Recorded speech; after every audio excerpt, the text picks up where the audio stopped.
Terima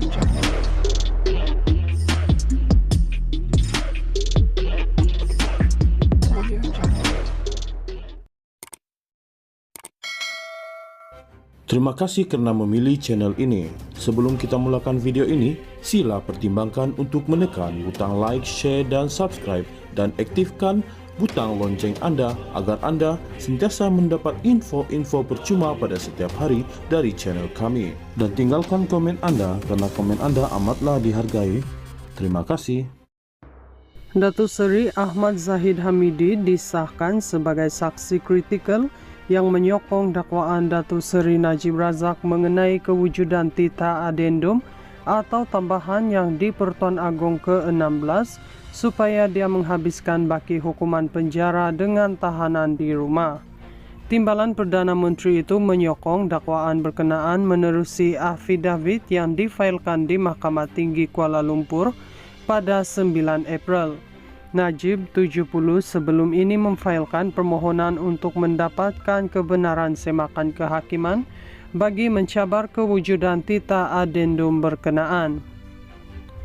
Ahmad Zahid yang juga merupakan Presiden UMNO mendakwa beliau diberitahu mengenai kewujudan titah itu oleh Menteri Pelaburan, Perdagangan dan Industri Datuk Seri Tengku Zafrul Tengku Abdul Aziz dalam pertemuan di rumahnya di Country Heights, Kajang pada 30 Januari lalu.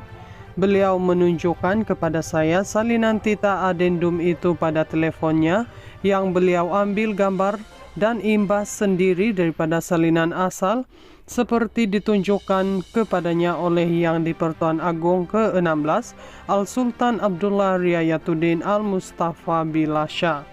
Kandungan titah adendum secara jelas menyatakan bahawa pemohon Najib dibenarkan untuk menjalani hukuman yang dikurangkan kepada tahanan rumah dan bukannya secara pemenjaraan seperti sekarang di penjara Kajang.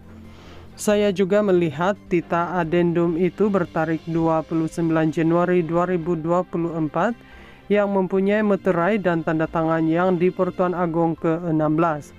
Saya seterusnya mengesahkan bahawa titah adendum itu adalah tulen dan sebenarnya adalah titah prerogatif diraja sama seperti titah utama, katanya dalam afidavit berkenaan.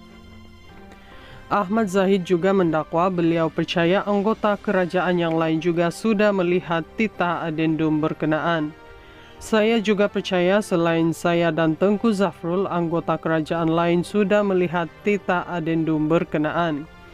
Secara khusus, saya sedar bahawa Menteri Besar Pahang, Datuk Seri Wan Rosdi Wan Ismail juga melihat salinan titah adendum dan boleh mengesahkan perkara sama, katanya.